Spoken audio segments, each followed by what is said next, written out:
अगर ये मुसलमानों के हितैषी होते, मुसलमानों के रहनुमा होते, ये सबके सब चोर है। ये वफ माफिया, मुतवली, अध्यक्ष, सबके सब चोर। इन्होंने चोरों का अड्डा बना के रखा था और आज पसमंदा समाज के अधिकारों की बात हो रही है। क्यों गुदगुदी हो रही है? क्यों इनके दिलों में धक धक पैदा हो रही है? भाई जिसने माल उठाया उसको देना पड़ेगा। मोदी जी है तो मुमकिन है। अच्छा, आज जो आप देख लीजिए 3000 प्लस करोड़ की संपत्ति ओवैसी जी के पास है। आप देख लीजिए मुजफ्फरनगर के पूर्व सांसद कांग्रेस पार्टी के हैं सईदु जमा जी, उन पे भी वक्फ बोर्ड की संपत्ति है। देवन दारुल में बहुत बड़े पैमाने पे वक्त की संपत्ति है। मैं नाम भूल गया उनका, डॉक्टर साहब का, नवाज देवंदी, उनके पास भी वक्त की संपत्ति है। अभी मुजफ्फरनगर के अंदर पश्चिम उत्तर प्रदेश में माननीय योगी जी का हम धन्यवाद करते हैं। हमने कि उनको जब लेटर लिखा पसमंदा समाज की ओर से, हमने एक आरटीआई भी वहां पे लगाई थी। वक्त के चेयरमैनों को भी हमने लिखा, हमने सब व्यक्ति को लिखा, मगर हमारा जवाब नहीं आया। सिर्फ माननीय योगी आदित्यनाथ जी ने हमारे उस एप्लीकेशन को सुना, पढ़ा और उसके बाद जो मुजफ्फरनगर के बारे में उन्होंने लिखा, आपने देखी भी होगी न्यूज वगैरह। तो मुजफ्फरनगर के अंदर होली एंजल के पास में जमीन है, उसके साथ मार्केट बनाया गया। ऐसी कई सारी जमीन है, खालीपार में जमीन है, रहमत नगर में जमीन है।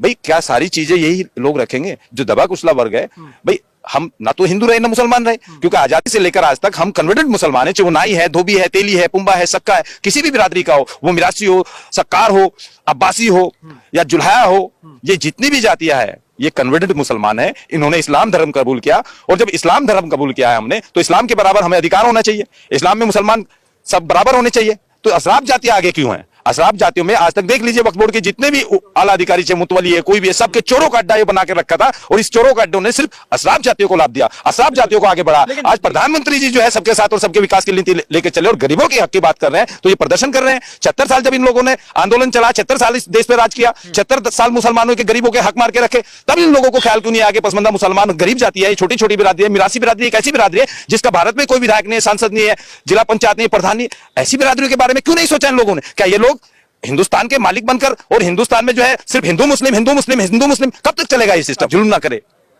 अल्लाह की संपत्ति को बेचना ये तो दगा है, गुनाह है। या यतीमों का हक खाना ये गुनाह है।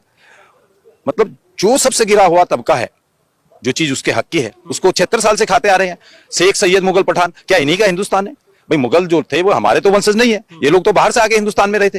देखिए सभी का खून शामिल है यहाँ की मिट्टी में, किसी के बाप का हिंदुस्तान नहीं है। यहाँ इतना ही हक हिंदू भाई का है, इतने मुसलमान का है, इतना सिख का है, इतना ईसाई का है, सभी धर्मों का यहाँ पर बराबर का सम्मान है। क्योंकि यहाँ भारतीय जनता पार्टी की सरकार ने जो नियम लाकर 2014 में जो सरकार बनाई थी, एक प्रण लिया था कि सबका साथ, सबका विकास और सबका विश्वास, वो भारतीय जनता पार्टी की सरकार अटल रूप से काम कर रही है और वो सबका साथ और सबका विकास को लेकर काम कर रही है। देखिए प्रधानमंत्री नरेंद्र मोदी जी ने जब भोपाल के कार्यक्रम में प्रथम बार आदरणीय प्रधानमंत्री नरेंद्र मोदी जी ने पसमंदा की बात की थी, पसमंदा को सम्मान देने की बात की थी, तो आजादी से लेकर आज तक ये 76 साल से अशराफ जातियां कर क्या रही है? पसमंदा के साथ शोषण कर रही है, अत्याचार कर रही है, इसके अलावा क्या क्या है?